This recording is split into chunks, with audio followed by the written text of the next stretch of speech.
สวัสดีครับท่านผู้ชมที่เคารพครับพบกับช่องโชคดีดอน YouTube นำข่าวสารดีๆและความโชคดีมายังท่านผู้ชมนะครับท่านใดที่ยังไม่เคยกดติดตามกดนะครับท่านใดที่ยังไม่เคยกดกระดิ่งก็กดติดตามและกดกระดิ่งด้วยนะครับวันนี้จะนำข่าวสารมาอัปเดตมาเล่าสู่ฟังเพิ่มเติมนะครับเกี่ยวกับเรื่องเตรียมช่วยเหลือเกษตรกรหลังน้ำลดกรณีประสบภัยรายละไม่เกิน30ไร่รายละเอียดไปดูกันนะครับครับในช่วงที่ผ่านมาประเทศไทยของเราโดยเฉพาะภาคตะวันออกเฉียงเหนือภาคเหนือตอนล่างภาคตะวันออกและทั่วทุกภาคนะครับได้รับผลกระทบจากพายุโพดุลนะครับทำให้มีน้ำท่วมขังพื้นที่ทางด้านการเกษตรเสียหายนะครับประสบภัยนะครับอย่างมากมายนะครับมีรายงานข่าวว่านะครับนายเฉลิมชัยศรีอ่อนรัฐมนตรีว่าการกระทรวงเกษตรและสหกรณ์นะครับได้กำชับและสั่งการให้กรมส่งเสริมการเกษตรเตรียมเข้าสำรวจพื้นที่ที่ได้รับความเสียหายประสบภัยจากพายุนะครับ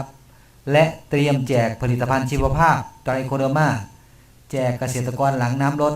เพื่อช่วยลดผลกระทบจากโรคพืชที่มากับน้ำนะครับและเตรียมมาตรการช่วยเกษตรกรผู้ได้รับความเสียหายจากภัยพิบัติตามพื้นที่ที่ได้รับความเสียหายจริงรายละไม่เกิน30ไร่ตามที่ได้ขึ้นทะเบียนไว้ก่อนประสบภัยนะครับก็จะมีการเยียวยาเกษตรกรที่ได้รับความเสียหายนะครับจากพายุนะครับพื้นที่เพาะปลูกต่างๆนะครับไปดูครับจะเยียวยายังไงครับก็จะช่วยเหลือนะครับนาข้าวนะครับในอัตรา 1,113 บาทต่อไร่นะครับพืชไร่ 1,148 บาทต่อไร่พืชสวนและอื่นๆ 1,690 บาทต่อไร่นะครับขอย้ำปลายละไม่เกิน30ไร่นะครับและจะต้องเป็นเกษตรกรที่ได้ขึ้นทะเบียนไว้กับกรมส่งเสริมการเกษตรไว้ตั้งแต่ก่อนประสบภัยนะครับขึ้นทะเบียนนี้ก็หมายถึงขึ้นทะเบียนกับสำนักงานเกษตรอำเภอเกี่ยวกับ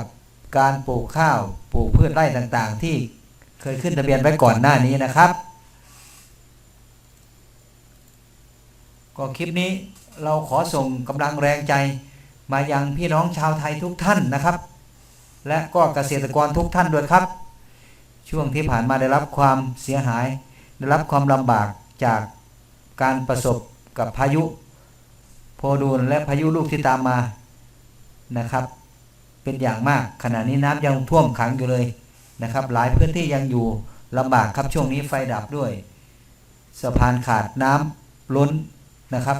เดินทางไปมาลำบากนะครับก็ขอเป็นกำลังใจให้กับทุกท่านนะครับขอให้มีกำลังใจเข้มแข็งและขอให้ผ่านเหตุการณ์นี้ไปให้ได้ด้วยดีแล้วค่อยมาตั้งหลักกันใหม่หลังน้ำลดนะครับคลิปนี้นำเสนอไว้เพียงเท่านี้ครับสวัสดีครับ